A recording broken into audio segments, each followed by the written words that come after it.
These are big numbers, but I think it is really important to put them in context and to explain, certain things about them, and to say very clearly to the public that they shouldn't be a cause for panic or undue concern. Firstly, these are modelled assumptions. They're based at the moment on data coming from other countries, China in particular.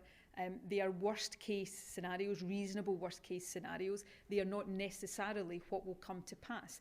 But I think it should be assuring and reassuring to the public to know that governments are planning on the basis of what might be a worst case scenario, so that we are taking all of the appropriate steps to deal with that should it come to pass. It's also the case that whatever figures we end up dealing with, whether it's 80% or something, which is entirely possible much lower than that, the vast majority of people who get this infection will have very mild symptoms, akin to the common cold.